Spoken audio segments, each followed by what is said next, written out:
तुम अभी एक शाल लपेट कर मेरे साथ किसी दुकान पर चलो, मैं तुम्हारे आगे मलबूसात के ढेर लगा दूंगी। चलो आप आओ, कोई बहाना नहीं चलेगा। ये कहते ही वो मेरा हाथ पकड़कर उठ गई। मुझे भी उठना पड़ा। मैंने सईद अहमद से कहा, सईद साहब मैं फिरोज़ा के साथ जा रहा हूँ, क्या आप लोग भी साथ चलेंगे? फिरोज़ा ने जल्दी से कहा, नहीं, क्यों तकलीफ देते हुए इन्हें, अभी थोड़ी देर में वापस आ जाएंगे, फिर तफरीह का प्रोग्राम बनाएंगे। मैं समझ गया कि वो मेरे साथ तनहा जाना चाहती है, इसलिए मैंने फिरोज़ा से छुपकर सईद साहब को आंख मारी, फिर पलटकर फिरोज़ा के साथ चलते हुए कॉटेज से बाहर आ गया। कार में बैठते वक्त इसने मुझे शाल लपेटने के लिए कहा, क्योंकि सर्दी बहुत ज़्यादा थी। मैंने कार के शीशे चढ़ाते हुए कहा, बस यूं ही ठीक है, शीशे चढ़ा दिए हैं, अब इतनी सर्दी नहीं रहेगी, हम किसी करीबी दुकान से ही कपड़ा खरीद लाएंगे। ये कहकर मैंने कार स्टार्ट की और माल रोड की तरफ जाने लगा। उस वक्त मेरी जेब में फूटी कौड़ी नहीं थी, लेकिन मेरे पास वाली सीट पर मोटी असामी बैठी हुई थी। मैं दौलत हासिल करने के सिलसिले में ऐसी मोटी मुर्गियों को ज़रूर हलाल करता हूँ।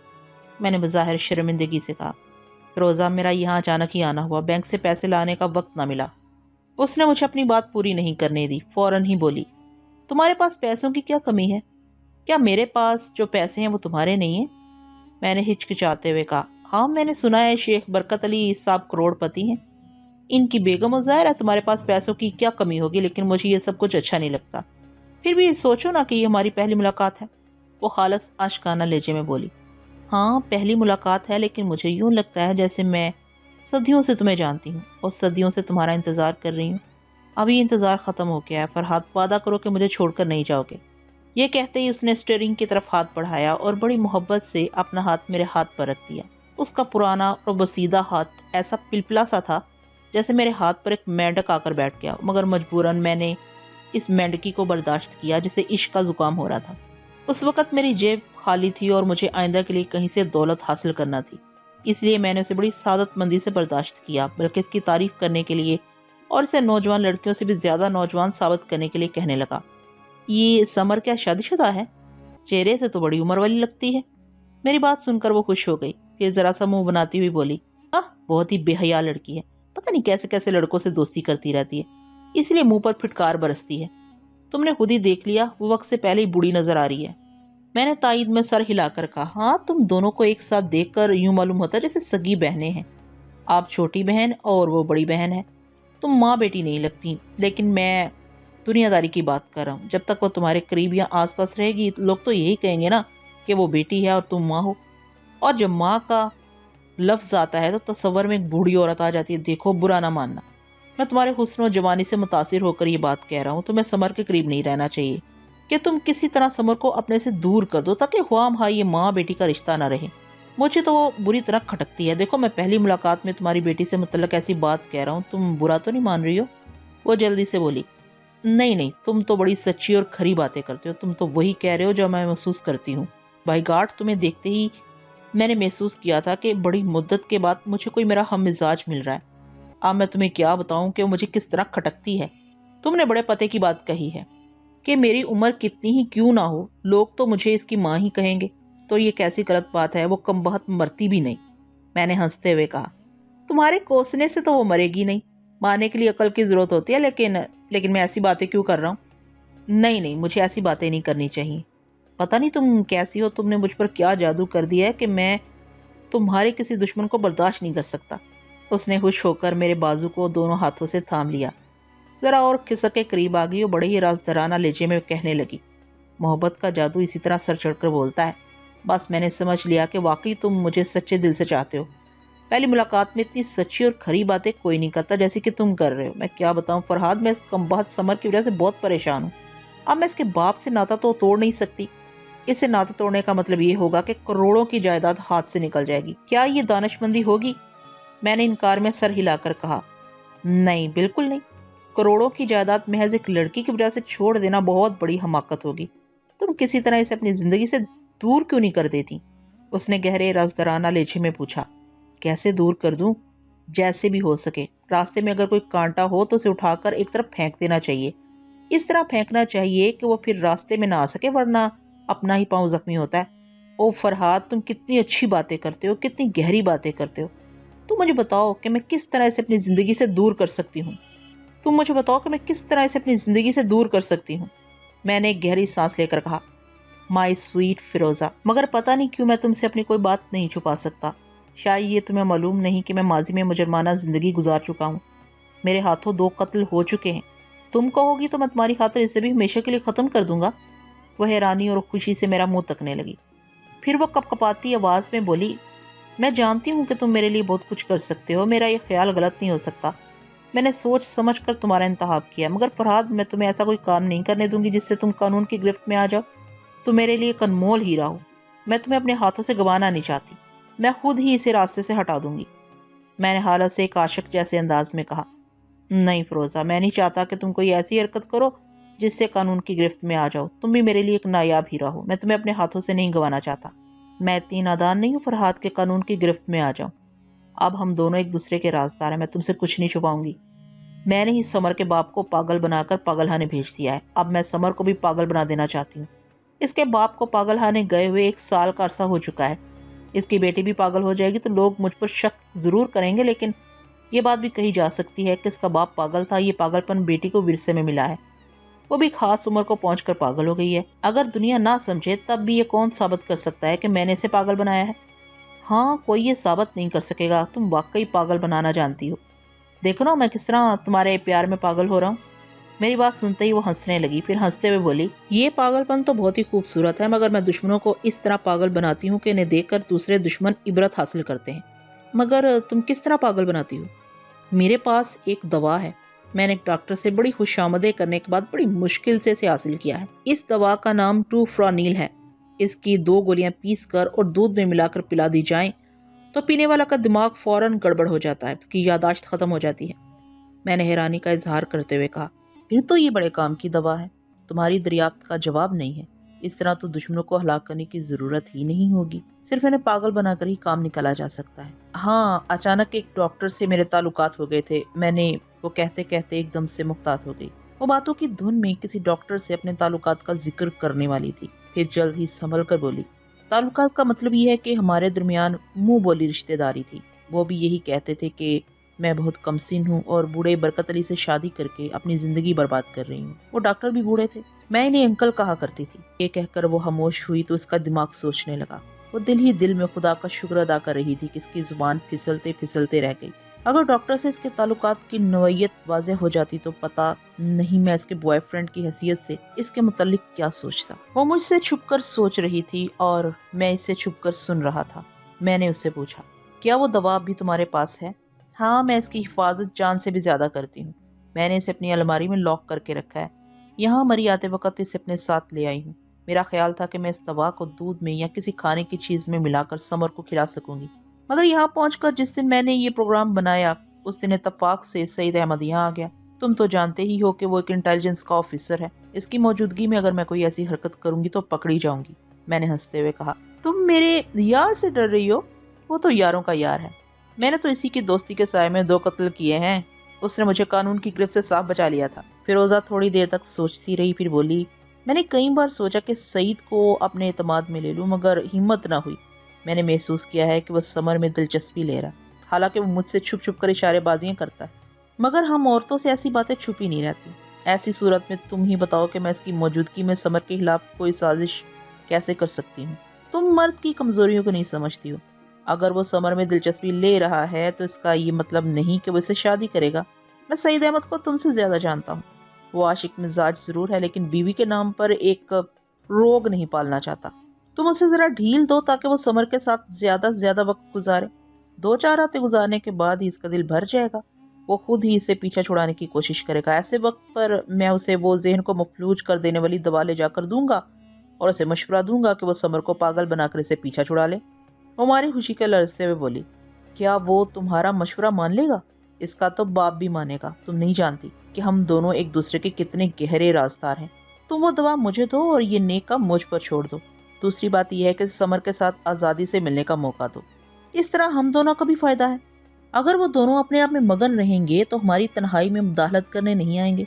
वो शर्माती हुई बूढ़ी अदाओं से बोली, तुम बड़े वो हो, अपने मतलब की बात पहले सोचते हो, मगर इसमें शक नहीं है कि तुम जबरदस्त प्लानिंग करते हो। ठीक है, मैं कॉटेज में पहुंचकर दवा की वो शीशी तुम्हें दे दूंगी। माल रोड की एक दुकान पर पहुंचकर मैंने गाड़ी रोक दी। वहां से वो मेरे लिए ढेर सारे कपड़े खरीदना चाहती थी। मगर मैंने सिर्फ 2 रेडीमेड सूट पसंद किए। वो मुझे नकद रकम भी देना चाहती थी, लेकिन मैंने इनकार करके ये साबित करने की कोशिश की कि मैं इसकी दौलत से नहीं बल्कि हुस्न और शबाब से मुतासिर होकर इसके करीब आ रहा हूँ। मैं इसके एक पैसे को भी हाथ नहीं लगाऊंगा। मैं खुद इतना दौलतमंद हूँ कि पैसों को अहमियत नहीं देता हूँ। वो सचमुच मुझसे मुतासिर होती रही। 1 घंटे के बाद जब हम कॉटेज वापस जाने लगे तो इस वक्त मैंने इसकी सोच को पढ़ लिया था। वो कार की तन्हाई से फायदा उठाकर मेरे बाजुओं में आना चाहती थी। मैं चंद लम्हों के लिए बड़ी उलझन में पड़ गया। इस कदर बासी खाने को किस तरह मुंह लगाऊं। फिर मेरे ज़हन में एक तरकीब आई। मैंने सोच के जरिए सईद अहमद से कहा, सईद साहब मुझे बूढ़ी महबूबा से बचाइए। उन्होंने मुस्कुराते हुए पूछा, क्या मुसीबत में फंस गए हो? हाँ, फंसने वाला हूँ। इस वक्त ड्राइव कर रहा हूँ, इसलिए फिरोजा बड़े सब्र से मेरा बाजू थामे बैठी हुई है, मगर सोच रही है कि कॉटेज के सामने मैं जैसे ही कार रोकूंगा वो गले का हार बन जाएगी। अब कॉटेज करीब आ रहा है, लिहाजा आप फौरन ही कॉटेज से बाहर आ जाए ताकि वो आपकी मौजूदगी में अपनी सोच पर अमल न कर सके। सईद अहमद ने हंसते हुए यकीन दिलाया कि वो बाहर आ रहे हैं। जब मैंने कॉटेज के सामने पहुंचकर कार रोकी तो वहां सईद अहमद को देखते ही फिरोजा फीकी पड़ गई और बड़ी नागवारी से मुंह बनाकर बोली, ये कमबख्त बार सर्दी में क्यों खड़ा हुआ है? मैंने इसकी तरफ झुकते हुए सरगोशी में कहा, सईद साहब शायद मेरा इंतजार कर रहे हैं। तुम अभी कार से उतरने के बाद कॉटेज में जाकर इनसे लकावट की बातें करो और इन्हें समर से मिलने की खुली आज़ादी दो। जब वो दोनों एक कमरे में जाएंगे तो मैं तुम्हारे कमरे में आ जाऊंगा। वो एक ठंडी सांस लेकर बोली, अच्छी बात है, मगर तुम भूल ना जाना कि मैं तुम्हारा इंतजार कर रही हूँ।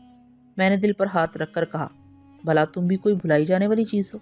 वो खुश होकर कार से उतर गई और मेरे मशवरे के मुताबिक सईद अहमद के पास जाकर बोली, सईद मेरे साथ आओ, मैं तुमसे एक ज़रूरी बात करना चाहती हूँ। मैंने सोच के ज़रिए कहा, फिरोज़ा के साथ चले जाइए, वो तुम्हारे लिए समर से मिलने के रास्ते हमवार करेगी। अब वो आपके लिए शजरे ममनुआ नहीं रहेगी। वो फिरोज़ा के साथ कॉटेज के अंदर चले गए। मैं भी कार को लॉक करने के बाद सीधा समर के कमरे में चला गया। मुझे देखकर इसके चेहरे पर ऐसी ताजगी आ गई जैसे एक डूबने वाली को बहुत बड़ा सहारा मिल गया हो। कुछ रस्मी बातें करने के बाद उसने कहा, सही साहब आपकी बेहद तारीफें करते हैं। वो कहते हैं कि आप मेरे डैडी को पागलखाने से ले आएंगे। क्या ये मुमकिन है? इस दुनिया में कोई काम नामुमकिन नहीं है। अगर इंसान करना चाहे तो इत्मीनान रखो, तुम्हारे डैडी तुमसे बहुत जल्द आकर मिलेंगे। क्या इनका पागलपन दूर हो जाएगा? हाँ, वो तुम्हें पहचान लेंगे। कैसे? आप मुझसे कोई बात ना छुपाएं, मैं सच सच बताएं, क्या आप कोई अमल जानते हैं? सही साहब कह रहे थे कि आप हैरत अंगेज सलाहियतों के मालिक हैं। इसका मतलब क्या हुआ? इसका मतलब ये हुआ कि जो अमल होते हैं वो किसी पर अपनी हकीकत जाहिर नहीं करते। जाहिर करने से इल्म की तासीर खत्म होने लगती है। क्या तुम ये चाहोगी कि मेरा इल्म मुझसे छिन जाए? नहीं नहीं, मैं आपसे कुछ नहीं पूछूंगी। आप सिर्फ मेरे डैडी को मुझसे मिला दें। मैं उसे यकीन दिलाकर उस कमरे में आ गया जो मेरे और सईद अहमद के लिए मखसूस था। सईद अहमद इस वक्त फिरोज़ा के कमरे में थे और फिरोज़ा इन्हें समझा रही थी, मैं तुम्हारी आंटी हूँ, तुम्हें शर्माना नहीं चाहिए। मैं तो तुम्हारी दोस्त बनकर रहना चाहती हूँ। अगर समर तुम्हें पसंद है तो बिला झिझक इससे मिला करो। वो मेरी सौतेली बेटी है, मगर मैं तुम्हें सगों से ज्यादा चाहती हूँ। तुम पर समर जैसी हजारों लड़कियां कुर्बान कर सकती हूँ। वो समझा रही थी और सईद अहमद खुश हो रहे थे। फिरोजा ने इन्हें जल्द ही अपने कमरे से रुखसत कर दिया ताकि मैं इसके कमरे में आ सकूं। वो मेरे इस्तकबाल के लिए आईने के सामने जाकर अपने बदन पर खुशबू स्प्रे कर रही थी। मैंने इसकी सोच में कहा, फरहाद इतनी जल्दी नहीं आएगा क्योंकि समर भी जाग रही है। इस वक्त मुझे ये सोचना चाहिए कि मैं फरहाद को अपनाने और पास रखने के लिए क्या कर सकती हूँ। फिरोजा की सोच ने कहा, हाँ, मैं क्या कर सकती हूँ? मैं उसे अपनी दौलत का लालच नहीं दे सकती क्योंकि वो खुद दौलतमंद है। वो सिर्फ मेरे ज़ाहरी हुस्न से मुतासिर हो गया, लेकिन जब वो मेरे बातन में झांकेगा तो हो सकता है बिदक जाए। जिस तरह वो मुझ पर मर मिटा है, ऐसे जाहिर होता है कि वो औरतों के मामले में नाड़ी है। मगर मैं अपने अंदर की टूट फूट को अच्छी तरह समझती हूँ। बस यही सोचकर डर लगता है कि एक रात गुजारने के बाद कहीं वो मुझसे मायूस ना हो जाए। आह, मैं उम्र रफ्ता को कैसे आवाज़ दूँ। 20 बरस पहले कैसी क्यामत की जवानी थी। काश वो जवानी एक रात के लिए वापस आ जाती और मैं फरहाद के पाँव में जंजीर डाल देती। मैंने उसकी सोच में कहा, मुझे मायूस नहीं होना चाहिए। इस हकीकत को याद रखना चाहिए कि शराब जितनी पुरानी होती है उतना ही उसका नशा तेज होता है। मैं अपने पुराने तजुर्बों और आजमूदा अदाओं से उसे मदहोश कर दूंगी। इसके अलावा मुझे सहारा देने के लिए मेरे पास दौलत है। अगरचे वो खुद को दौलतमंद कहता है, मगर ये मत शेही बिगाड़ने के लिए भी झूठी शान दिखाते हैं। हो सकता है इसका कुछ बैंक बैलेंस हो, मगर वो मेरी तरह करोड़पति तो नहीं होगा। क्या मैं उसे अपनी दौलत की हल्की सी झलक नहीं दिखा सकती? हाँ, दिखा सकती हूँ। उसे मुतासर करने के लिए ये हरबा भी इस्तेमाल करके दिखना चाहिए। यहाँ मरी के बैंक में मैंने हंगामी ज़रूरत के लिए 5 लाख रख छोड़े हैं। कल मैं 2 लाख रुपए निकाल कर लाऊंगी, इन्हें अपने सूटकेस में रखूंगी और फिर इसके सामने अपनी किसी ज़रूरत के बहाने वो सूटकेस खोलूंगी। नोटों की इतनी सारी गड्डियां देकर इसकी आंखें खुल जाएंगी और मैं बड़ी फ्राक दिली से कहूंगी कि अगर ये रुपए रख लो, मुझे तो बोझ लगते हैं। मैंने दिली दिल में कहा, शाबाश, यही बोझ उठाने के लिए तो मैं बूढ़ी महबूबा का बोझ उठा रहा हूँ।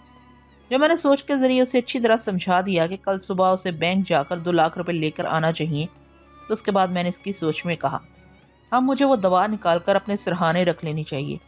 फरहाद आएगा तो मैं दवा की शीशी इसके हवाले कर दूंगी। अपने सूटकेस से वो दवा निकालकर बिस्तर पर आ गई, फिर उसे सरहाने रखकर आराम से लेट गई। आराम से लेटते वक्त इसके दिमाग में ये बात आई कि लेटने का अंदाज ऐसा हो जैसे शगुफ्ता कली फोम के साफ सुथरे बिस्तर पर खिलने के इंतजार में पड़ी हो। लेटने का अंदाज ऐसा हो कि मुख्तलिफ जाविये से बदन के हतूत उभर आए और देखने वालों की तौबा टूट जाए।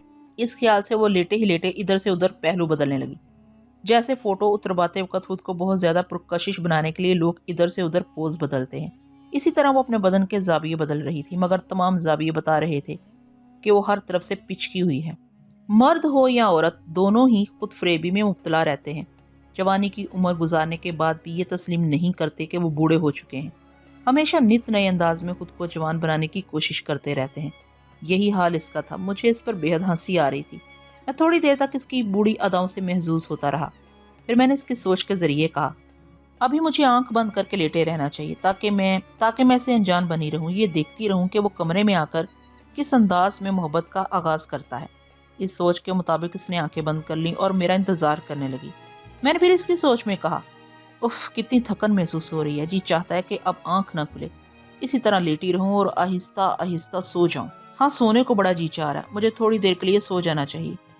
और मैं सो रही हूँ। मेरे हाथ पांव सुस्त पड़ रहे हैं। मेरे दिमाग पर धुंध छा रही है। चारों तरफ धुआं ही धुआं महसूस हो रहा है। मैं ज़हनी तौर से किसी अनदेखी गहराई में डूबती जा रही हूँ। मैं सो रही हूँ, मैं सो रही हूँ, मैं सोती जा रही हूँ। उसने सोने की मुखालफत की। मेरे मशवरे के खिलाफ उसने आंख खोलने की कई बार कोशिश की, लेकिन मेरी सोच इस पर हावी होती रही। थोड़ी देर की जद्दोजहद के बाद वो आहिस्ता आहिस्ता सो गई और उसके सो जाने के बाद मैं भी अपने बिस्तर पर आराम से लेट गया और मास्टर यूशे की खबर लेने लगा। मास्टर यूशे जाग रहा था और अपने बेडरूम में बैठा हुआ विस्की पी रहा था। उसके हाथ में शीशे का जो जाम था, उसमें 40 बरस पुरानी पुर्तगाली शराब थी, जिसका एक घूंट पीते ही खोपड़ी हवा में घूमने लगती है। इतना तेज नशा होता है कि अनाड़ी उसे पीकर संभल नहीं पाते, मगर वो कई घूंट पी चुका था और होश में था। इतनी पुरानी शराब भी इसके लिए पानी हो गई थी, क्योंकि इसके दिमाग पर मेरी शख्सियत बुरी तरह हावी हो गई थी। वो अब तक मेरे लिए परेशान था कि मैं अचानक कहाँ गायब हो गया हूँ और आइंदा किस तरह इसके हाथ आ सकता हूँ। जिस बैलमुंडो के जरिए वो मुझ तक पहुँचने की कोशिश कर रहा था, वो अब इस दुनिया में नहीं था। सिर्फ एक रोमा रह गई थी, जिसके सहारे वो यहाँ आकर मुझे तलाश कर सकता था। इसीलिए वो बार बार रोमा से राब्ता कायम करता था। रोमा का रो रो कर बुरा हाल था। उसकी समझ में नहीं आ रहा था कि इसका अंकल कहाँ गुम हो गया है। मास्टर यूशे से झूठी तसल्लियां दे रहा था। उसका अंकल इतनी आसानी से नहीं मर सकता। उसके साथ कोई हादसा पेश आया है जिसकी वजह से इसका जहन वक्ती तौर पर मफलूज हो गया है। इसी वजह से वो बैलमुंडो से जहनी राब्ता नहीं कर सकता। आज नहीं तो कल इसका अंकल जरूर मिल जाएगा। बस वो रोमा को इसी तरह झूठी तसल्लियां दे रहा था ताकि इसके यहाँ पहुँचने तक रोमा भी कहीं हाथ से न निकल जाए या अपने अंकल की ज़िंदगी से मायूस होकर खुद भी मरने का इरादा न करे और इस शैतान से मुतनफ़र न हो जाए। जब वो बागी हो जाएगी और पागलपन से और अपनी मौत से नहीं घबराएगी तो फिर इसके काबू में नहीं आएगी। इसलिए वो रोमा को बार बार समझा रहा था कि कल इस मुल्क में पहुंचते ही वो उसके अंकल को ढूंढ निकालेगा। हाँ, कल वो यहाँ पहुंचने वाला था। कल से मेरे लिए नई मुसीबतों का आगाज़ होने वाला था। नए तूफान सर उठा रहे थे और मैं आराम से लेटा हुआ था, क्योंकि मेरी मुट्ठी में यही थोड़ा सा वक्त रह गया था। कल तक मैं ज़रा सुकून से ज़िंदगी गुजार सकता था। कल के बाद क्या होने वाला था ये मैं नहीं जानता था, मेरी तकदीर जानती थी। सारी दुनिया की सोच पढ़ने वाला अपनी तकदीर के मंसूबों को नहीं पढ़ सकता था। इसलिए कल तक सब्र कर रहा था और ज़्यादा से ज़्यादा सुकून से रहकर अपने आप को ताज़ा दम रखना चाहता था। दोपहर को बहुत देर तक सोता रहा। इसलिए कि दोपहर को बहुत देर तक सोता रहा था, मैं बिस्तर से उठकर पहले फिरोज़ा के कमरे में गया।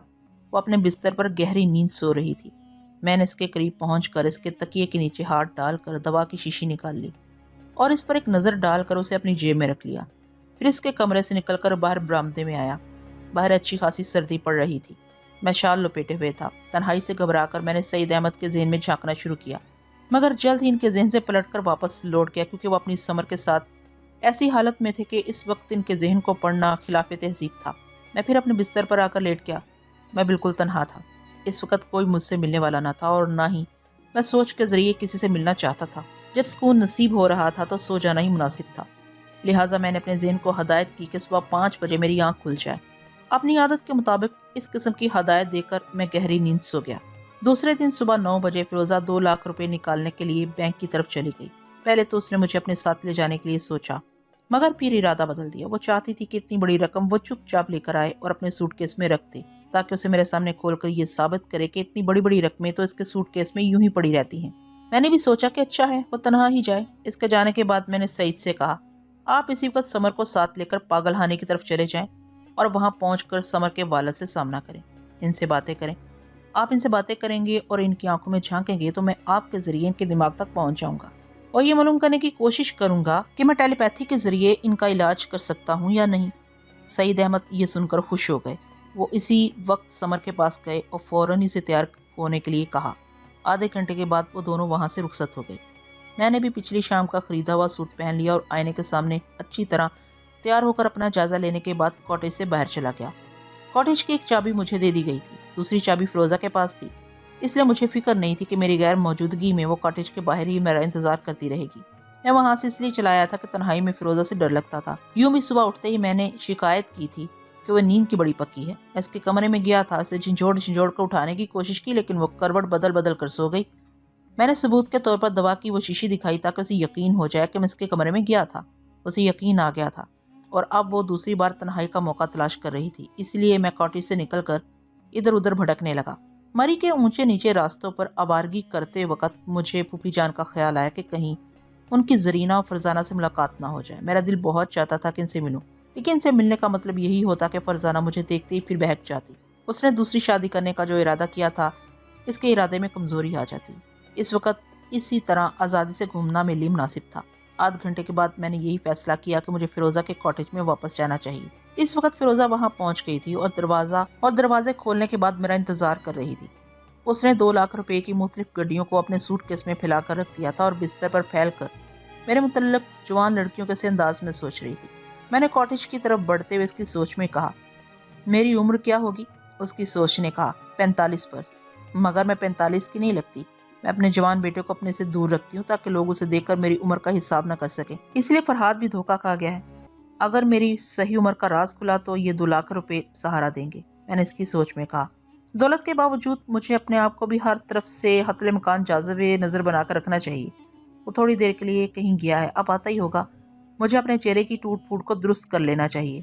वो फौरन ही बिस्तर से उठकर आईने के सामने आ गई और हर जाविये से अपना जायजा लेने लगी।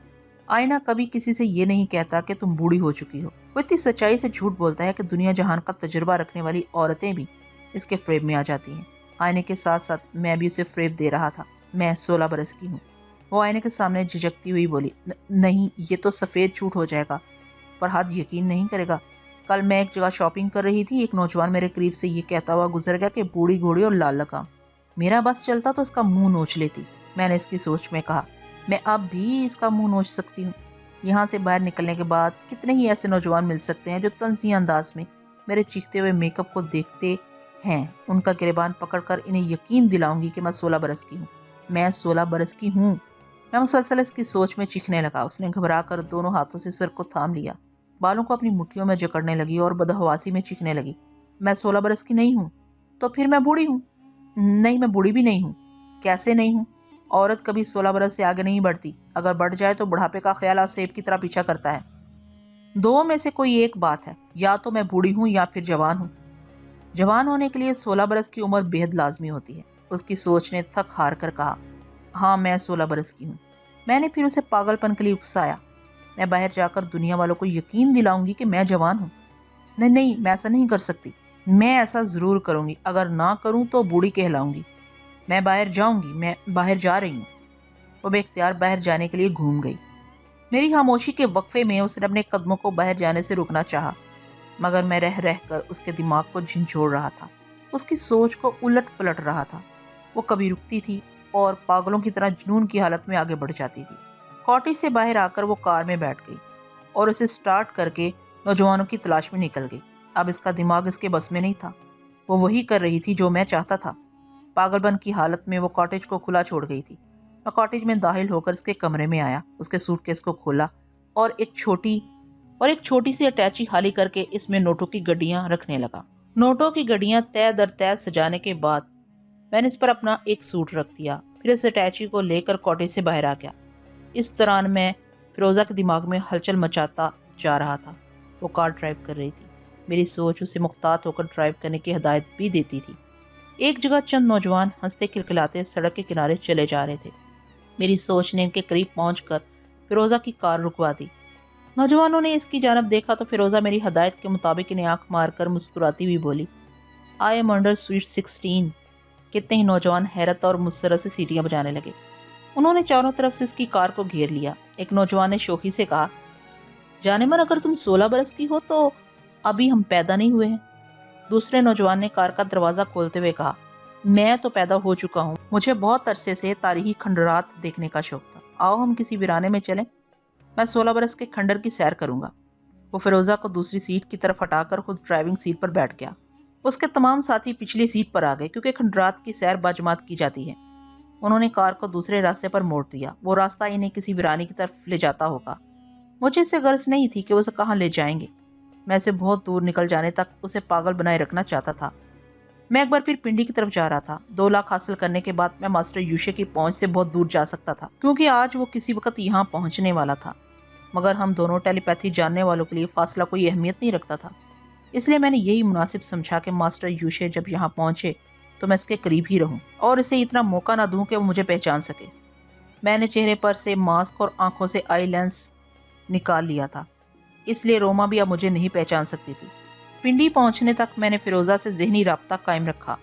इस दौरान वो तमाम नौजवान उसे एक वीराने में ले गए थे। वहाँ उन्होंने इसकी क्या दुर्गत बनाई थी, मैं कलम की नोक से इसकी तफसील बयान नहीं करना चाहता। बस इतना लिख देना काफ़ी है कि उन्होंने इस खंडर को और ज़्यादा खंडर बना दिया था। उसे इस तरह नोचा खसोटा था कि वो सचमुच पागल हो गई थी। कभी चीख रही थी, कभी कहके लगा रही थी। नौजवानों ने इसके बदन से जेवरात उतार कर और इसकी उंगली से हीरे की अंगूठी निकालकर उसे एक ढलान की तरफ धक्का दे दिया था। वो इतनी जिल्लतें उठा चुकी थी कि अपने होशो हवास खो बैठी थी। अब वो खुद को नहीं समझ रही थी कि वो कौन है और कितने दौलतमंद ताजर की बीवी है।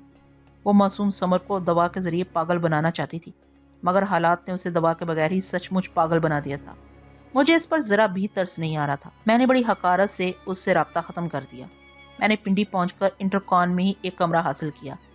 मुझे मालूम था कि मास्टर यूशे भी इसी होटल में आकर क्याम करेगा और रोमा का कमरा तो पहले ही वहाँ रिजर्व था। मैंने इसके बॉडीगार्ड को देखा जिससे परसों रात मैंने रोमा के कमरे में नस्वार की डिबिया ली थी।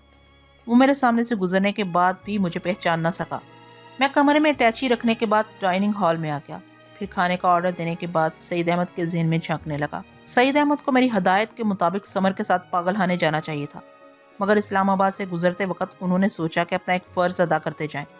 यानी वो इंटेलिजेंस के दफ्तर जाकर इस माइक्रो फिल्म को एक सीनियर ऑफिसर के हवाले करना चाहते थे। इसलिए वो इस वक्त इंटेलिजेंस के दफ्तर में बैठे हुए थे और एक सीनियर ऑफिसर से कह रहे थे, मैं एक माह की छुट्टी पर हूँ, कल एक माइक्रो फिल्म मेरे हाथ लगी है, मैं अभी ड्यूटी पर जाना नहीं चाहता, इसलिए ये माइक्रो फिल्म आपके हवाले कर रहा हूँ, आप मुझे इसकी रसीद दे दें। ये कहकर उन्होंने जेब से वो माइक्रो फिल्म निकाली और सीनियर ऑफिसर के सामने मेज़ पर रख दी। ऑफिसर ने उसे उठाकर उलट पलट कर देखते हुए पूछा, इसमें क्या हो सकता है? कहीं इसमें हमारे मुल्क का कोई राज तो नहीं है? मैं नहीं जानता, आप इसे लेबॉर्ट्री में भेजकर डेवलप करवाएं तो पता चल जाएगा। सीनियर ऑफिसर ने इस फिल्म को सेफ में रखने के बाद वसूली की एक रसीद लिख दी। इतने में वहाँ एक मातहत ने आकर सईद अहमद से कहा, सर यहाँ के थाने का इंचार्ज आपसे मिलना चाहता है। सईद अहमद ने कहा उसे यहाँ भेज दिया जाए। मातहत बाहर चला गया। थोड़ी देर के बाद एक थानेदार वहाँ आया। उसने सलाम करने के बाद कहा, यहाँ के तमाम थानों में पेशावर पुलिस हेडक्वार्टर से इतला भेजी गई है कि 4042 नंबर की एक कार चोरी हो गई है। इसका मालिक भी लापता हो गया है। कार के मालिक का नाम बेलमुंडो है। वो इटली का बाशिंदा है। पहले वो कराची से पिंडी आया, फिर अपनी भतीजी रोमा के साथ पेशावर गया। रोमा ने ये रिपोर्ट लिखवाई है और पुलिस वालों के पीछे चीखती फिर रही है कि इसके अंकल और इसकी कार का पता चलाया जाए। ये बातें सुनकर सईद अहमद अंदर ही अंदर घबराने लगे थे। मैं भी परेशान हो गया था। बेलमुंडो और इसकी कार की गुमशुदगी के सिलसिले में वो थानेदार सही आदमी तक कैसे पहुंच गया? सईद अहमद ने अपनी घबराहट पर काबू पाते हुए थानेदार से पूछा, आप इस सिलसिले में मुझसे क्यों मिलना चाहते हैं? आप यहाँ तशरीफ़ रखें। थानेदार ने एक कुर्सी पर बैठते हुए कहा, हमें बेलमुंडो की वो कार जेहलम के एक नवाही इलाके में मिली है। वो कार सड़क के किनारे एक तरह से टकरा गई थी। अगली सीट पर बैठे हुए 2 आदमी हादसे के वक्त ही मर गए। پچھلی سیٹ پر بیٹھا ہوا آدمی زخمی ہو کر اسپتال پہنچ گیا۔ اس کا نام جعفر ہے۔ جعفر سے حقیقت اگلوائی گئی ہے۔ وہ کار ان لوگوں نے کہاں سے حاصل کی تھی؟ تھانے دار نے کرسی پر پہلو بدلتے ہوئے اپنی گفتگو جاری رکھی۔ جعفر نے بیان دیا ہے کہ ان لوگوں نے ڈکیتی کے مقصد کے لیے وہ کار جہلم کے ایک ہوٹل کے سامنے سے حاصل کی تھی۔ اس ہوٹل میں 2 شخص اپنی اپنی کار میں آئے تھے۔ ایک شخص بیل منڈو کی کار نمبر 4042 میں تھا اور دوسرا شخص کار نمبر 7332 میں تھا۔ ابھی میں نے اسی دفتر کے باہر وہی 7332 نمبر کی کار کھڑی ہوئی دیکھی ہے۔ پوچھنے پر معلوم ہوا کہ اس کار کے مالک آپ ہیں۔ اب آپ ہی ہمیں بتا سکتے ہیں کہ بیل منڈو کی کار نمبر 4042 کو جہلم تک ڈرائیو کر کے لانے والا آپ کا وہ ساتھی کون ہے؟ سعید احمد ذرا دیر کے لیے چکرا کر رہ گئے کہ کیا جواب دیں۔ چکر تو مجھے بھی آ رہے تھے۔ ہم کبھی یہ سوچ بھی نہیں سکتے تھے کہ بیل منڈو کی کار حادثے کے بعد جعفر پولیس والوں کے ہتھے چڑھ جائے گا اور اس کم بخت کو سعید صاحب کی کار کا نمبر یاد ہوگا اور اس طرح پولیس والے ہم تک پہنچ جائیں گے۔ مجھے پولیس والوں کا اتنا ڈر نہیں تھا کیونکہ سعید احمد ان سے نبٹ لیتے۔ مجھے تو ماسٹر یوشے کی طرف سے خطرہ تھا۔ میں نے فوراً ہی اس شیطان کے دماغ کی طرف چھلانگ لگائی۔ میں بعض اوقات کیسی حماقتیں کرتا ہوں۔ میں 2 لاکھ روپے حاصل کرنے اور فیروزہ کو پاگل بنانے کے سلسلے میں اس قدر مصروف ہو گیا تھا کہ صرف 7 گھنٹے تک ماسٹر یوشے سے غافل ہو گیا تھا۔ میں سمجھ رہا تھا کہ وہ آج رات کو کسی وقت پہنچے گا، مگر اس وقت اس کا جہاز پنڈی ایئرپورٹ پر لینڈ کر رہا تھا۔ وہ پشاور کے پولیس آفیسروں سے لے کر اسلام آباد کے پولیس آفیسروں تک سب کے ذہن سے چھلانگ لگاتا ہوا اس تھانے دار کے دماغ میں آ کر بیٹھ گیا تھا اور اب اس کے ذہن سے نکل کر سعید احمد کے ذہن میں جھانک رہا تھا۔ میں سوچتا ہی رہ گیا کہ مجھے کیا کرنا چاہیے۔ اتنی سی دیر میں ماسٹر یوشے بازی لے گیا۔ اس نے فوراً ہی سعید احمد کی سوچ کو پڑھا تو وہ سوچ رہے تھے، میں تھانے دار کو یہ نہیں بتاؤں گا کہ میرا وہ ساتھی فرحاد ان دنوں میرے ساتھ مری میں ہے۔ کاش کہ اس وقت فرحاد سے ذہنی رابطہ قائم ہو جاتا۔ فرحاد، کیا تم میرے ذہن میں جھانک رہے ہو؟ سعید احمد کی سوچ نے کباڑا کر دیا۔ ماسٹر یوشے کے سامنے اس بات کی مکمل تصدیق ہو گئی کہ میں انسانوں کے ذہنوں کو پڑھنا جانتا ہوں۔ اب سعید احمد کا دماغ ایسا ٹارگٹ بن گیا تھا جس پر نشانہ بازی کرنے کے لیے 2 ٹیلی پیتھی جاننے والے بالکل تیار۔ میں اپنے دماغ سے سوچ کی لہریں نشر کر کے سعید احمد کے دماغ تک نہیں پہنچ سکتا تھا۔ اگر ایسا کرتا تو ماسٹر یوشے سوچ کی لہروں کو اپنی گرفت میں لے لیتا۔ میں پہلے ہی اعتراف کر چکا ہوں کہ ٹیلی پیتھی کے علم میں محض شیطان کے سامنے طفل مقتت تھا، اس لیے میں خاموش تماشائی کی طرح سعید احمد کے دماغ میں جھانکتا رہا۔ ماسٹر یوشے سعید احمد کو کنٹرول کرنے کے لیے وہی طریقہ اختیار کر رہا تھا جو کہ بیل منڈو کے لیے میں نے کیا تھا، یعنی ماسٹر یوشے گہری نیند سو رہا تھا تو اس وقت میں نے ماسٹر یوشے بن کر اسے ایک ویرانے میں بلایا تھا اور وہاں اس کا خاتمہ کیا تھا۔ ٹھیک اسی طرح ماسٹر یوشے میری سوچ بن کر سعید احمد سے کہہ رہا تھا، مسٹر سعید، میں فرحاد بول رہا ہوں، تم نے اس مائکرو فلم کو کسی دوسرے آفیسر کے حوالے کیوں کیا؟ اسے فوراً واپس لے لو۔ سعید احمد نے ذرا حیرانی سے کہا، کیا بات ہے فرحاد، تم مجھے مسٹر سعید کہہ رہے ہو، حالانکہ مجھے سعید صاحب کہا کرتے تھے۔ ماسٹر یوشے کی سوچ نے ذرا موڈ میں آ کر کہا، بھائی سعید صاحب، میں اس وقت موڈ میں ہوں اور اس لیے موڈ میں ہوں کہ میرا دشمن اس ملک میں آ پہنچا ہے۔ اپنے ایسے خطرے کے وقت ہر دلیر انسان کو موڈ میں رہنا چاہیے۔ اب فوراً میرے مشورے پر عمل کریں، وہ مائکرو فلم ان سے واپس لے لیں۔ سعید احمد نے اس شیطان کے مشورے کو میرا مشورہ سمجھ کر فوراً ہی عمل کیا اور اپنے سامنے بیٹھے ہوئے سینئر آفیسر سے کہا، دیکھیے حالات بدل گئے ہیں۔ یہ انسپیکٹر صاحب ابھی کسی کار اور کار والے کی گمشدگی کے سلسلے میں مجھے ملوث کر رہے ہیں۔ بے شک میرا ایک ساتھی اس نمبر کی کار میں موجود تھا، لیکن اس ساتھی سے بہت عرصے کے بعد ملاقات ہوئی تھی۔ میں اسے پوچھ نہ سکا کہ وہ کہاں سے آ رہا ہے۔ میں نے سوچا اطمینان سے بیٹھ کر اس کے حالات معلوم کروں گا، لیکن جہلم کے ایک ہوٹل میں کھانا کھانے کے بعد وہ فوراً ہی مجھ سے الگ ہو کر لاہور کی طرف چلا گیا۔ اب میں سوچا ہوں کہ لاہور کی طرف جاؤں اور ڈیوٹی پر بھی حاضر ہو جاؤں اور اپنے ساتھی کو بھی تلاش کروں، کیونکہ اسے تلاش کرنا اور قانونی طور پر پوچھ گچھ کرنا میرا بھی فرض ہے۔ اب جب کہ میں لاہور جانے کا فیصلہ کر چکا ہوں تو آپ یہ رسید لے کر وہ مائکرو فلم واپس کر دیں، میں اسے لاہور کے دفتر میں ڈپازٹ کر دوں گا۔ اس کی باتیں سن کر سینئر آفیسر نے کوئی اعتراض نہیں کیا۔ وہ اپنی جگہ سے اٹھا اور سیف کھول کر وہ فلم نکال لایا۔ سعید احمد سے اپنی دی ہوئی رسید واپس لی اور مائکرو فلم ان کے حوالے کر دی۔ میں بڑی بے بسی سے یہ تماشا دیکھ رہا تھا، جس مائکرو فلم کو میں نے دن رات کی جدوجہد کے بعد حاصل کیا تھا اور بیل منڈو جیسے خطرناک آدمی کو اپنے پیچھے دوڑتے رہنے پر مجبور کرتا رہا تھا۔ اب وہ فلم پھر ہاتھ سے نکلی جا رہی تھی اور میں مجبور تھا، اگر ذرا بھی مداخلت کرتا، سعید احمد کو ذرا بھی اشارہ دیتا کہ وہ ایسا نہ کریں، تو وہ ذرا سا اشارہ میری تباہی کا باعث بن جاتا، کیونکہ میں سمجھ رہا تھا کہ ماسٹر یوشے سعید احمد کو اس لیے گھیر رہا ہے، اس لیے اپنا اعلی کار بنا رہا ہے کہ میں پریشان ہو کر کسی نہ کسی وقت ضرور مداخلت کروں گا اور پھر اس کے ہتھے چڑھ جاؤں گا۔ میں بہت مجبور تھا، اور اپنی اس حاصل کی ہوئی مائکرو فلم کو بڑی آسانی سے ماسٹر یوشے کی طرف جاتے دیکھ رہا تھا۔ ماسٹر یوشے نے سعید احمد کو ہدایت کی تھی کہ وہ ایئرپورٹ کی طرف جائیں، وہاں فرحاد سے ملاقات ہو جائے گی۔ آپ سعید احمد دفتر سے اٹھ کر سمر کو ساتھ لے کر ایئرپورٹ کی طرف جا رہے تھے۔ میں سوچتا ہی رہ گیا کہ اب مجھے کیا کرنا چاہیے۔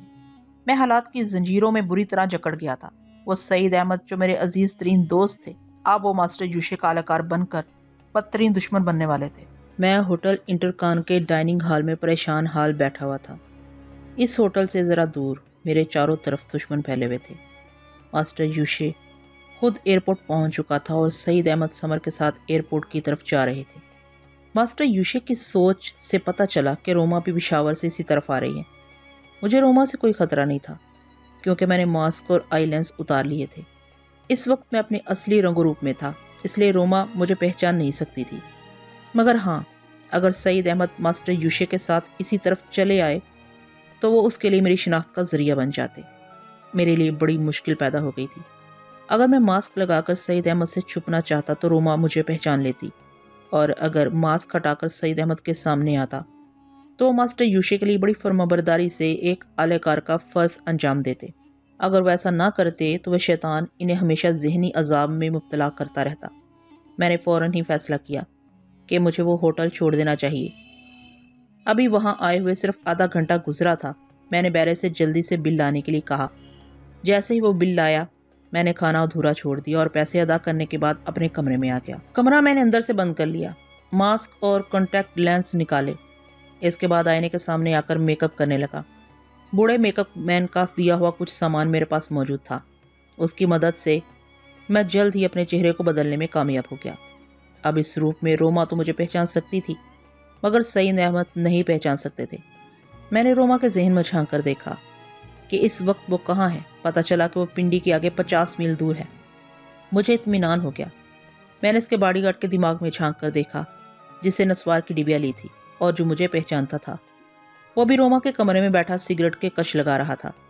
میں مطمئن ہو کر کمرے سے باہر آ گیا۔ فی الحال مجھے اس میک اپ میں پہچاننے والا کوئی نہ تھا۔ میں باہر ایک ٹیکسی میں بیٹھ گیا اور اس سے ہوٹل دلشاد کی طرف چلنے کے لیے کہا۔ جب ٹیکسی آگے بڑھ گئی تو میں ماسٹر یوشے کی سوچ کو پڑھنے لگا۔ وہ لگیج روم سے اپنا سامان حاصل کر رہا تھا، ساتھ ہی سعید احمد سے دماغی رابطہ قائم کیے ہوئے تھا اور ان سے کہہ رہا تھا، سعید احمد صاحب، یہاں لگیج روم سے ایک ادھیڑ عمر کا شخص باہر آئے گا۔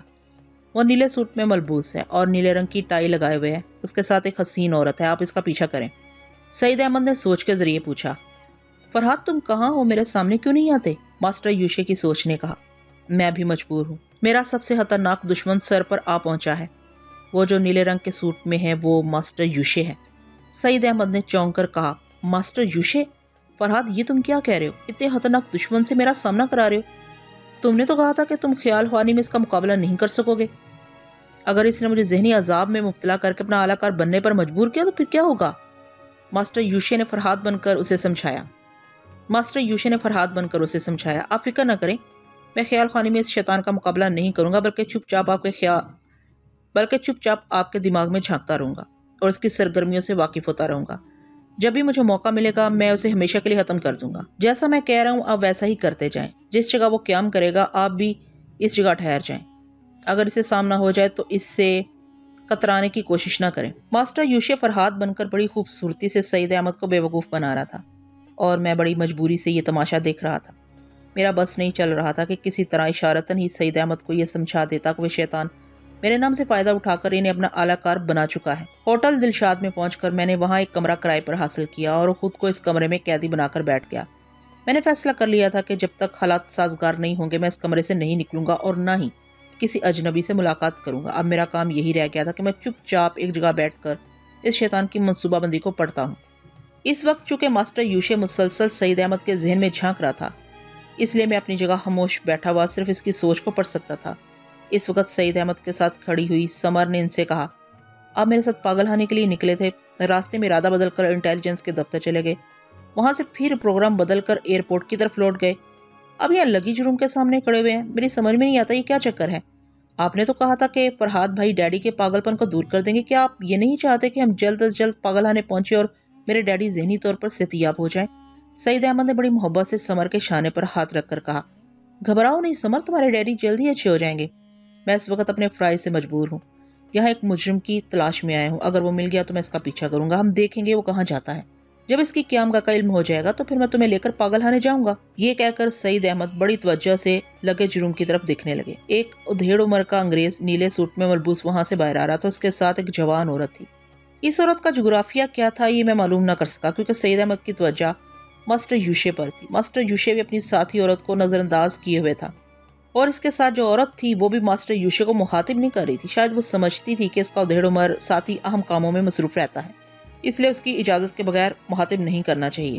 ماسٹر یوشے نے ایک ٹیکسی والے سے انٹرکون کی طرف جانے کے لیے کہا اور اپنی ساتھی عورت کے ساتھ ٹیکسی کی پچھلی سیٹ پر بیٹھ گیا۔ تمام سامان ڈگی میں رکھوا دیا گیا، پھر ٹیکسی آگے بڑھ گئی۔ اس وقت اس نے سوچ کے ذریعے کہا، بیڑے فرہاد، میں اتنا نادان نہیں ہوں، اس بات کو سمجھ رہا ہوں کہ تم بیل منڈو کے ذریعے میری سوچ تک پہنچ چکے ہو اور ہمیشہ میرے منصوبوں کو پڑھتے رہتے ہو۔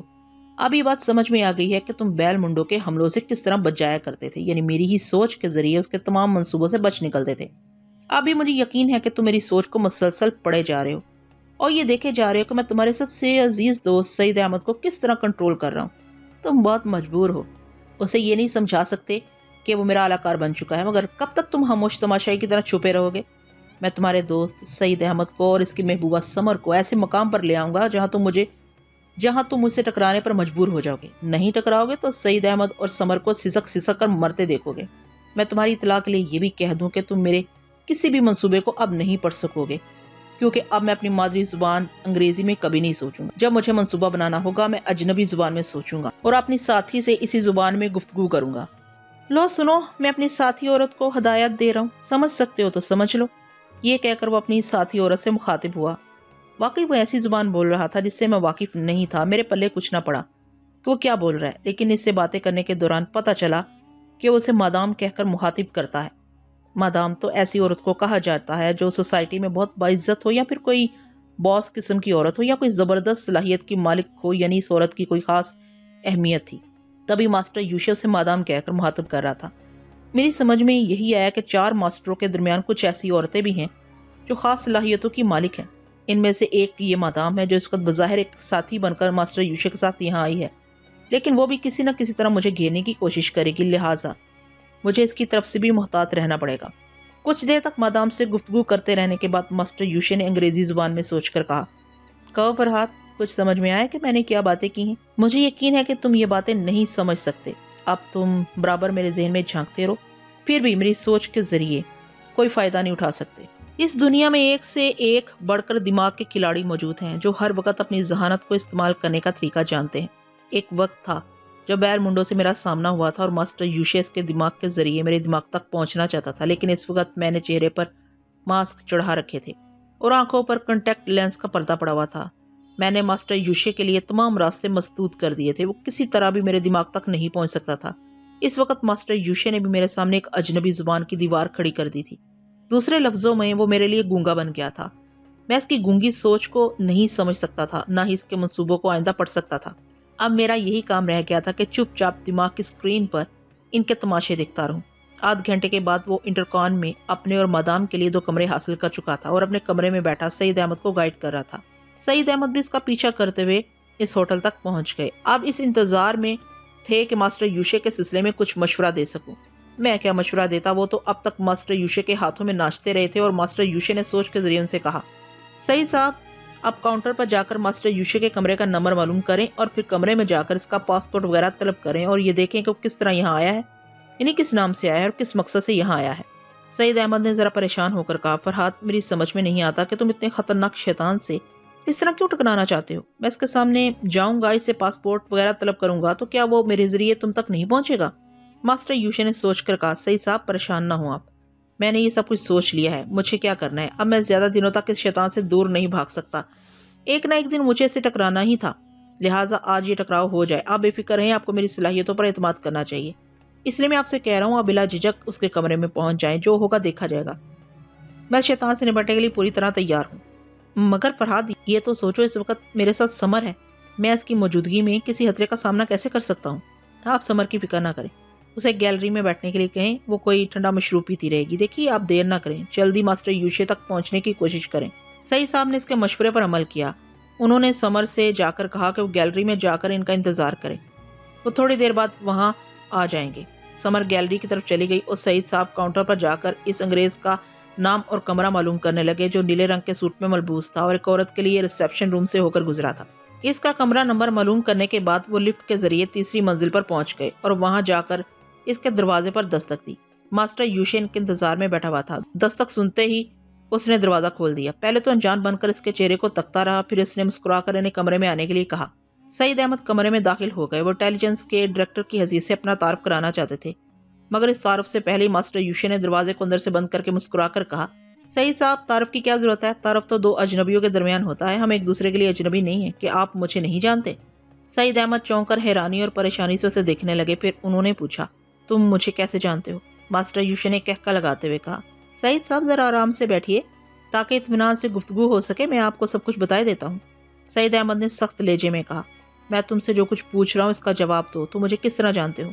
मास्टर यूशेन ने बदस्तूर इत्मीनान से मुस्कुराते हुए कहा, आप खामखा गुस्सा दिखा रहे हैं, मैं आपके मुल्क में मेहमान हूँ, क्या मेहमानों से इसी तरह गुफ्तगू करते हैं? उन्होंने गुस्से से कहा, तुम मेहमान शैतान हो, मैं तुम्हें अच्छी तरह जानता हूँ, तुम ये बताओ मुझे किस तरह जानते हो? मास्टर यूशेन ने फिर एक कुर्सी की तरफ इशारा करते हुए कहा, जब तक आप इत्मीनान से बैठकर गुफ्तगू न करेंगे मुझसे अपने सवाल का जवाब नहीं पाएंगे। अगर आप अपने अफसराना रोब और दबदबे से काम लेना चाहते हैं तो अपने तमाम असर व रसूख और अपनी तमाम ताकत को इस्तेमाल करके देख लें, कोई फायदा ना होगा। सईद अहमद ने गुस्से से मुठ्ठियां बींचते हुए उसे देखा, फिर आगे बढ़कर इसका गिरबान पकड़ लेना चाहते थे, मगर इससे पहले ही मास्टर यूशेन इनकी सोच से इनके इरादे को समझ चुका था। जैसे ही वो गिरबान पकड़ने के लिए आगे बढ़े, वैसे ही अचानक उसने इनके दिमाग में घूसा सा मार दिया। वो लड़खड़ाकर एकदम से पीछे गए। इस वक्त मास्टर यूशेन ने इनकी सोच में कहा, मैं पीछे की तरफ लड़खड़ा रहा हूँ और मेरे पीछे गहरी खड़ है, मैं गिर रहा हूँ। इस सोच के साथ ही वो पीछे की तरफ गिर पड़े। मास्टर यूशे बराबर कहता जा रहा था, मैं दाएं तरफ लुढ़कता जा रहा हूँ, लुढ़कता जा रहा हूँ। वो दाएं तरफ लुढ़कते गए। इसी तरह वो मास्टर यूशे की सोच के मुताबिक बाएं तरफ उलट पलट होते गए। थोड़ी देर तक वो इन्हें इसी तरह परेशान करता रहा और इनके दिमाग में तरह तरह से हलचल मचाता रहा। फिर वो खामोश हो गया। इसके साथ ही सईद साहब भी फर्श पर लेटे लेटे बेहसो हरकत होकर हाँपने लगे और बौखलाकर छत को घूर घूर कर देखने लगे। थोड़ी देर तक इनकी समझ में नहीं आया कि इनके साथ क्या हो गया और इस वक्त कहाँ हैं। फिर वह जल्दी हड़बड़ाकर उठ बैठे और अपने सामने खड़े मास्टर यूशे को वहशतज़दा नजरों से देखने लगे। मास्टर यूशे ने मुस्कुराकर कहा, मिस्टर सईद, ये मेरे कमालात का एक छोटा सा नमूना है। फराह से तुम्हारी दोस्ती है, लिहाजा उसने तुम्हें बताया होगा कि मैं किस तरह अपने इल्म के जरिए तुम्हें पागल बना सकता हूँ। तुम कानून का सहारा लेना चाहोगे, मेरे खिलाफ रिपोर्ट दर्ज कराना चाहोगे तो मैं तुम्हें इतनी मोहलत नहीं दूंगा। अगर तुमने मेरी गफलत से फ़ायदा उठाकर मेरे खिलाफ कोई कदम उठाने की कोशिश की तो मैं तुम्हें ज़हनी अजाब में मुब्तला कर दूंगा। अगर तुम अभी इत्मीनान से बातें कर सकते हो तो उठकर इस कुर्सी पर बैठ जाओ, वरना याद रखो कि तुम्हारी महबूबा इस वक्त गैलरी में मौजूद है। सुना है कि मशरकी लड़कियां बड़ी बहाया होती हैं, अपने सर से दुपट्टा नहीं हटाती। मैं यहाँ से बैठे बैठे उसे मजबूर कर दूंगा कि वह अपने जिस्म से तमाम कपड़े नोच कर फेंक दे और नंगी होकर तमाम होटल में नाचती फिरे। क्या तुम अपनी महबूबा की बेहयाई पसंद करोगे? सईद अहमद दीदे फाड़ फाड़ कर उसे बड़ी बेबसी से देख रहे थे। वो कर भी क्या सकते थे? इस शैतान की शैतानियत को वो अभी देख चुके थे और समझते थे कि इसके बाद वो कैसी कैसी अजियतों में मुब्तला हो सकते हैं। लेकिन ये नाकाबिले बर्दाश्त था कि समर इसकी शैतानियत का निशाना बनती। एक मासूम लड़की जो पहले ही बाप के पागलपन की वजह से दुख और मुसीबतें उठा रही थी, अब उसे पागल होते नहीं देख सकते थे। वो चुपचाप फर्श पर से उठ गए और एक कुर्सी पर जाकर बैठ गए। मास्टर यूशे ने अपना हाथ उनकी तरफ बढ़ाते हुए बड़े इत्मीनान से कहा, लाइए वो माइक्रोफिल्म मुझे दे दीजिए। इस वक्त सईद साहब को पहली बार मुझ पर गुस्सा आया। वो सोचने लगे कि फरहाद ने मुझे क्यों ये मशवरा दिया कि मैं माइक्रोफिल्म वापस लेकर एयरपोर्ट की तरफ जाऊं और मास्टर यूशे का सामना करूं। अब मैं सईद साहब को कैसे समझा सकता था कि वो मशवरा मैंने नहीं दिया था। मास्टर यूशे फरहाद बनकर इनको बेवकूफ़ बना रहा था और मैं मजबूर था। बड़ी बेबसी से इनकी बेबसी को देख रहा था, लेकिन मैं मायूस नहीं था, अपने वक्त का इंतजार कर रहा था। दूसरी तरफ मास्टर यूशे सईद अहमद को सोचते हुए सुन रहा था। उसने फिर मेरे खिलाफ चाल चली। वो सईद अहमद से कहने लगे, मिस्टर सईद, तुम फरहाद को अपना बहुत ही अजीज दोस्त समझते हो, लेकिन वो बड़ा मतलब परस्त है। अपने मफाद के सामने वो दोस्ती को खातर में नहीं लाता, अपने दोस्तों को भी जहन्नम में झोंक देता है। इसकी जिंदा मिसाल तुम्हारे सामने है। तुम खुद एक खतरे को दावत देने के लिए मेरे पास चले आए हो। मैं बहुत देर से तुम्हारे ज़हन को पढ़ रहा हूँ और खामोशी से ये देखता आ रहा हूँ कि फरहाद किस तरह तुम्हारी गलत रहनुमाई कर रहा था। तुमने वो माइक्रोफिल्म यहाँ के एक सीनियर ऑफिसर के हवाले की थी, लेकिन वो बेवकूफ़ फरहाद तुम्हें ये मशवरा दे रहा था कि तुम इस फिल्म को लेकर एयरपोर्ट की तरफ जाओ और मेरा सामना करो। मेरे कहने का मकसद ये है कि वो जो कुछ तुमसे कहता आ रहा था और जिस तरह इसने तुम्हें मेरा पीछा करने के लिए कहा था, वह तमाम बातें सुन रहा था। اور تم سے انجان بنا ہوا تھا۔ جب تم اس کمرے میں آئے تو میں نے تم پر ظاہر کر دیا کہ نہ میں تمہارے لیے اجنبی ہوں اور نہ ہی تم میرے لیے اجنبی ہو۔ اب تم ٹھنڈے دماغ سے غور کرو کہ فرحاد نے تمہیں اور تمہاری محبوبہ کو کس مصیبت میں پھنسایا ہے۔ سعید احمد کا ذہن اس کی باتوں میں الجھ کر رہ گیا۔ ان کے سوچنے سمجھنے کی اپنی تمام صلاحیتیں بالکل ہی بیکار ہو کر رہ گئیں۔ وہ اتنا بھی نہ سمجھ سکے کہ اگر میں ان سے ذہنی رابطہ قائم کرتا اور ان سے مائکرو فلم واپس لے کر ایئرپورٹ کی طرف جانے کا مشورہ دیتا اور اس دوران ماسٹر یوشے میرے مشورے کو ان کے دماغ کے ذریعے سنتا رہتا تو پھر وہ فوراً ہی میرے دماغ تک پہنچ جاتا۔ یہ بات شاید ایک آدھ بار میں نے سعید احمد کو سمجھائی تھی کہ ٹیلی پیتھی جاننے والے اسی طرح ایک کے دماغ سے دوسرے کے دماغ تک پہنچ جاتے ہیں، لیکن اس وقت ماسٹر یوشے نے ان کے دماغ کو اس بری طرح الجھا دیا تھا کہ وہ میری اس بات کو بھول گئے اور اس کی بات کا یقین کرنے لگے کہ واقعی میں نے اپنا مطلب نکالنے کے لیے اور کسی طرح ماسٹر یوشے کو اپنی گرفت میں لینے کے لیے انہیں اعلی کار بنایا ہے، اور اس طرح صرف ان کو ہی نہیں ان کی محبوبہ سمر کو بھی مصیبت میں پھنسا دیا ہے۔ وہ اس پہلو پر جتنا سوچتے جا رہے تھے اتنا ہی ان کو مجھ پر غصہ آ رہا تھا، اور ان کے دل سے میری محبت کم ہوتی جا رہی تھی اور نفرت بڑھتی جا رہی تھی۔ انسان کی عادت ہے کہ وہ ہمیشہ اپنے سامنے کی چیز کو دیکھتا ہے اور جو کچھ پیچھے اسے بھول جاتا ہے۔ ابھی سعید احمد کے سامنے ان کی محبوبہ سمر کی زندگی کا سوال تھا اور اس کی شرم و حیا برقرار رکھنے کی فکر تھی، اس لیے وہ سمر کی خاطر ماسٹر یوشے کی باتوں پر غور کر رہے تھے اور میری باتوں کو بھول گئے تھے۔ تھوڑی دیر بعد وہ ماسٹر یوشے کی باتوں سے قائل ہو گئے۔ انہوں نے جیب میں ہاتھ ڈال کر مائکرو فلم نکالی اور اس کی طرف اسے بڑھاتے ہوئے کہا، تمہاری باتیں میری سمجھ میں آ گئی ہیں۔ واقعی میں کبھی سوچ بھی نہیں سکتا تھا کہ فرحاد مجھے اس طرح مصیبت میں پھنسائے گا۔ بہرحال میں نے زبردست دھوکہ کھایا ہے۔ یہ مائکرو فلم وہی حاصل کر کے لایا تھا اور اسی مائکرو فلم کے ذریعے وہ مجھے یہاں پہنچا کر خود خاموش بیٹھا ہے۔ بہرحال اب میں ایک فرض شناس آفیسر کی حیثیت سے تم سے یہ کہوں گا کہ یہ مائکرو فلم تم مجھے واپس کر دو، اس لیے کہ یہ میرے ملک کی چیز ہے اور میں یہ کبھی گوارا نہیں کروں گا کہ یہ غلط ہاتھوں میں جائے۔ ماسٹر یوشے نے سامنے ایک کرسی پر بیٹھتے ہوئے کہا، میں یہ جاننا چاہوں گا کہ تم کس حد تک فرض شناس ہو، تم کس حد تک محب وطن ہو، اس مائکرو فلم کو حاصل کرنے کے لیے کتنی بڑی قربانی دے سکتے ہو۔ میں اس فلم کے لیے اپنی جان بھی دے سکتا ہوں۔ ماسٹر یوشے نے نفی میں سر ہلاتے ہوئے کہا، مجھے تمہاری جان کی ضرورت نہیں ہے، میں صرف فرحاد کو چاہتا ہوں۔ تم مجھے فرحاد کا پتہ بتا دو اور یہ مائکرو فلم واپس لے لو۔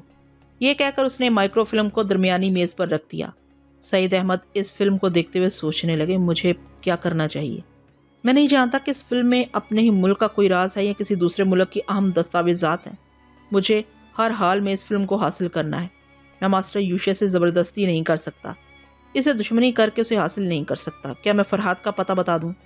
یہ سوچتے ہی وہ کرسی پر پہلو بدلنے لگے، بڑی الجھن میں گرفتار ہو گئے تھے۔ اگرچہ ان کو مجھ پر زیادہ غصہ آ رہا تھا اور میرے خلاف نفرت پیدا ہوتی جا رہی تھی، پھر بھی انہیں میرے بہت سے احسانات یاد آ رہے تھے، میرے خلوص اور میری دوستی کی بہت سی باتیں یاد آ رہی تھی۔ انہوں نے بڑی بے بسی سے ماسٹر یوشے کی طرف دیکھتے ہوئے کہا، تم مجھے کچھ سوچنے کا موقع دو، اس کے بعد میں تمہاری بات کا جواب دوں گا۔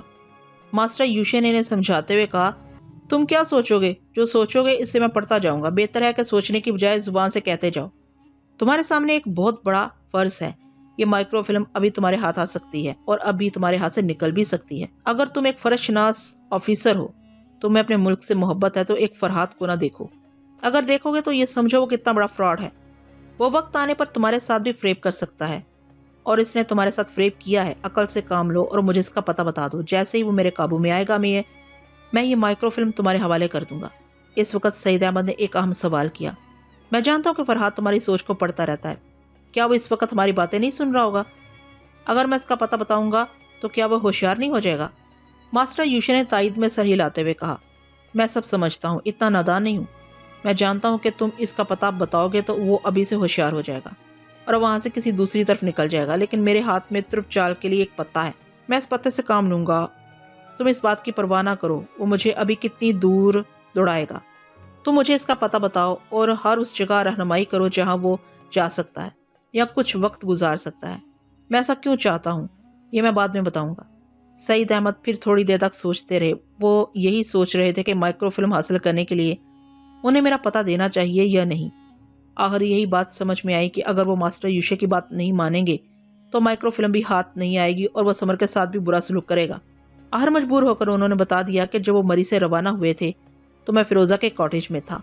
ان کی باتیں سن کر ماسٹر یوشے نے کہا، اچھی بات ہے، ہم تھوڑی دیر بعد اس کاٹیج کی طرف جائیں گے۔ ابھی میں دوستانہ انداز میں آپ کو ایک تکلیف دینا چاہتا ہوں، کیا آپ میرا ایک کام کریں گے؟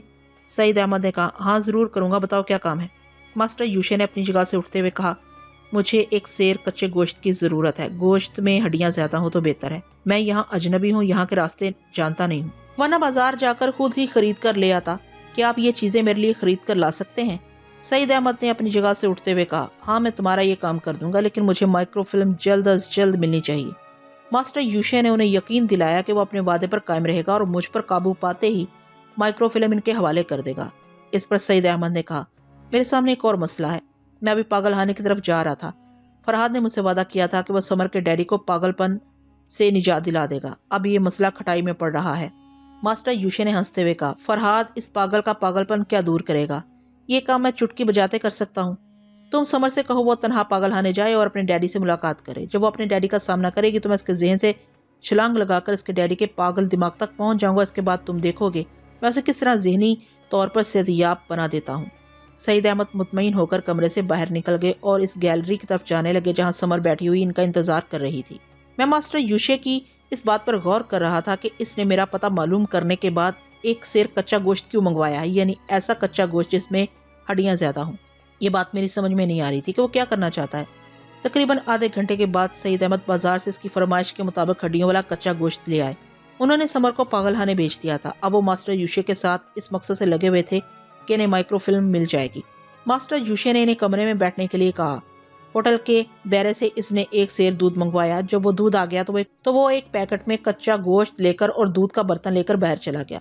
سعید احمد نہیں جانتے تھے کہ وہ کہاں گیا ہے، وہ اپنے بازو والے کمرے میں گیا تھا جہاں مادام بیٹھی ہوئی تھی۔ وہاں پہنچتے ہی اس نے اجنبی زبان میں گفتگو شروع کر دی جو میرے پلے نہیں پڑ رہی تھی، لیکن ماسٹر یوشے جو کچھ آنکھوں سے دیکھ رہا تھا اسے اپنی عادت سے مجبور ہو کر کبھی کبھی انگریزی میں سوچ رہا تھا، جس کے باعث مجھے یہ پتا چل رہا تھا کہ وہاں کیا ہو رہا ہے۔ ماسٹر یوشے نے گوشت کا پیکٹ جا کر ایک میز پر رکھا تھا، اسے کھول دیا تھا۔ مادام جو کرسی پر بیٹھی ہوئی تھی وہ گوشت کو دیکھتے ہی اس پر جھک گئی اور اسے چبا چبا کر کھانے لگی اور ہڈیوں کو بھگوڑنے لگی۔ بڑی حیرانی سے دماغ کی اسکرین پر وہ تماشا دیکھ رہا تھا۔ ایک سیر گوشت کھانے کے بعد اور ہڈیوں کو اچھی طرح بھگوڑنے کے بعد وہ دودھ کے پیالے میں منہ ڈال کر اس طرح پینے لگی جیسے کتے یا بلی زبان سے دودھ کو چاٹتے ہیں۔ میری سمجھ میں نہیں آ رہا تھا کہ وہ کوئی عورت ہے یا بلی ہے یا کتیا ہے، جو کچھ بھی ہے عجیب و غریب ہے، لیکن عجیب الخلقت نہیں ہے۔ وہ سر سے پاؤں تک عورت ہی ہوگی۔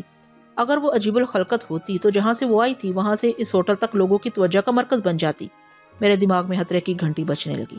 ماسٹر یوشے میرے خلاف کوئی زبردست حربہ استعمال کر رہا تھا، اور جو کچھ وہ کرنے والا تھا اس کا مجھے علم نہیں ہو سکتا تھا، کیونکہ اس مادام کتیا سے وہ اجنبی زبان میں باتیں کرتا تھا اور اسی زبان میں منصوبے بناتا تھا۔ ایسی صورت میں یہ کیسے معلوم کر سکتا تھا کہ وہ مجھ تک پہنچنے کے لیے کون سا طریقہ اختیار کرنے والا ہے؟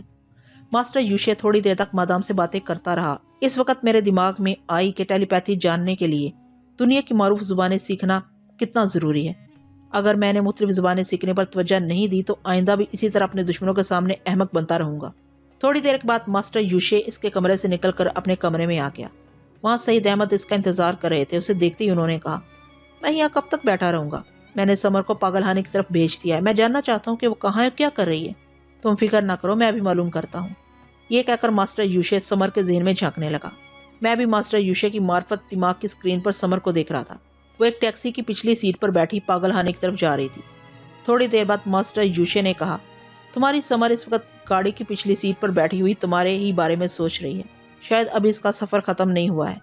جب وہ پاگل خانے پہنچے گی تو میں اس کے ڈیڈی سے متعارف ہو جاؤں گا۔ فی الحال تو میری بات کا جواب دو، کیا تمہارے پاس فرحاد کی کوئی چیز ہے؟ سعید احمد نے اسے سوالیہ نظروں سے دیکھتے ہوئے پوچھا۔ کوئی چیز سے کیا مراد ہے؟ یہی کہ فرحاد کا کوئی رومال یا قلم یا گھڑی یا کوئی ایسی چیز جو تمہارے پاس بھول گیا ہو۔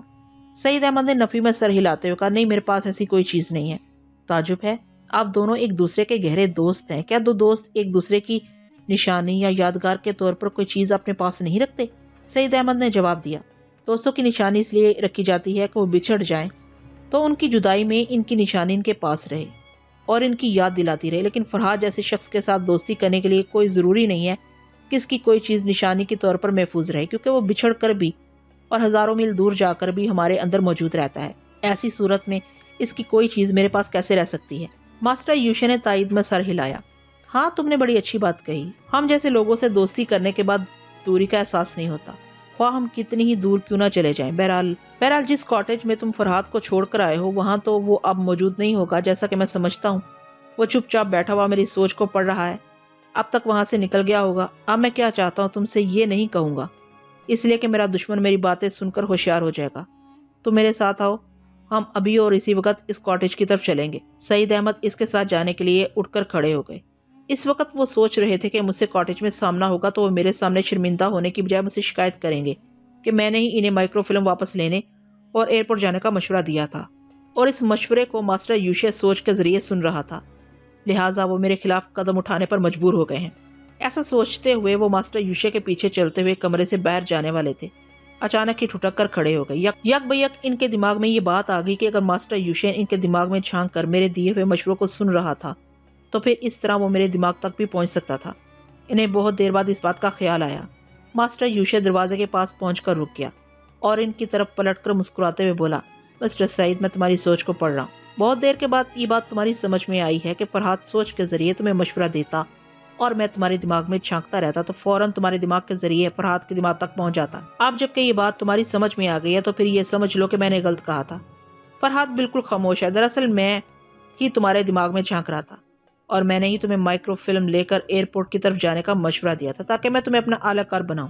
सईद अहमद ने गुस्से से उसे देखते हुए कहा, अच्छा तो तुम अभी तक मुझे बेवकूफ़ बना रहे थे और मैं फरहाद जैसे दोस्त को एक दुश्मन समझ रहा था। अच्छा हुआ मुझे अकल आ गई।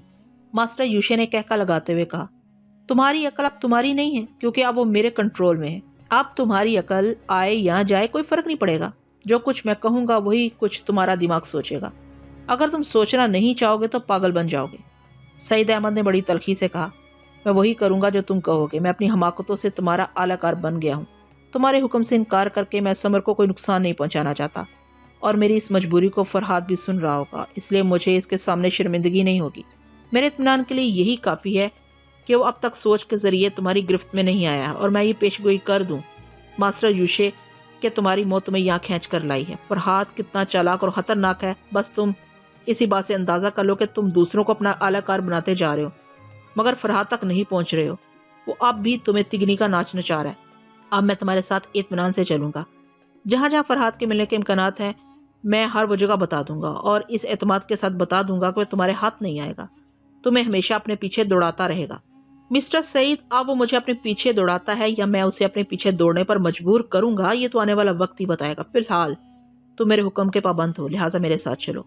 ये कहकर उसने कमरे का दरवाज़ा खोल दिया। सईद अहमद इसके साथ बाहर आ गए। वो अपने कमरे के दरवाजे को लॉक करने के बाद अपने साथ वाले कमरे की तरफ गया और इस कमरे पर दस्तक देकर अजनबी जुबान में मादाम से कुछ कहने लगा। थोड़ी देर के बाद मादाम कमरे से बाहर आ गई। उसने भी अपने कमरे को लॉक कर दिया। फिर वो तीनों कॉरिडोर से गुजरते हुए होटल से बाहर जाने लगे। मास्टर यूशे ने महज मेरे दिमाग को अपनी गिरफ्त में लेने के लिए अपने मुल्क से यहाँ तक एक तवील सफ़र किया था। वो मेरे लिए अपना बहुत सा कीमती वक्त ज़ाया कर रहा था। ऐसे बैन अल-अक़वामी तर्ज के मुजरमों का वक्त बहुत कीमती होता है और वो अपने दिन और रात सिर्फ मेरी ही फिक्र में गुजार रहा था। वो अब जो भी कदम उठा रहा था इसके पीछे कोई गहरा मकसद पोशीदा था, मगर अफसोस कि मैं इसकी प्लानिंग को समझ नहीं सका था। हमारे दरमियान अजनबी जुबान का पर्दा हायल था। इस वक्त भी जब वो मेरी तरफ जा रहा था ताकि फरजाना के कॉटेज पहुंचकर मुझे तलाश करे या मेरे मतलब मजीद मालूमात फराहम करे, तो इस वक्त भी मादाम इसके साथ थी। उसका मतलब यही था कि वो किसी खास अहमियत की मालिक थी और मेरे सिलसिले में वो बहुत ज़्यादा इसके काम आ सकती थी। वो दोनों सईद अहमद की कार में पिछली सीट पर बैठे हुए थे और सईद अहमद कार ड्राइव करते हुए मरी की तरफ जाने के लिए होटल दिलशाद के करीब से गुजर रहे थे। अगर मास्टर यूशे के पास टेलीपैथी के अलावा कोई ऐसा इल्म होता जिससे वो मेरी दूरी और नज़दीकी को समझ लेता तो इस बेचारे को इतनी दूर मरी जाने की ज़रूरत ना पड़ती। बहरहाल वो मेरी ही तलाश में मेरे करीब से गुजरते हुए आगे बढ़ गए। जब वो इस्लामाबाद से आगे बढ़ गए तब मास्टर यूशे ने समर के जहन में झांक कर देखा। वो पागल खाने पहुँच गई थी और एक डॉक्टर के साथ इस कमरे की तरफ जा रही थी जहाँ इसके बाप को रखा गया था। मास्टर यूशे ने पिछली सीट से कहा, मिस्टर सईद, तुम्हारी समर पागल खाने पहुँच गई है। तुम खामोशी से कार ड्राइव करते रहो। मैं इसके बाप के दिमाग में झांक कर देखता रहूंगा कि वहाँ क्या गड़बड़ है। सईद अहमद ने अकबनुमा आईने में उसे देखते हुए कहा, अच्छी बात है, मैं आपको डिस्टर्ब नहीं करूंगा। जब मंजिल आ जाएगी तब आपको मुखातिब करूंगा। एक बात बताइए मिस्टर सईद, समर का बाप किन हालात में पागल हुआ था?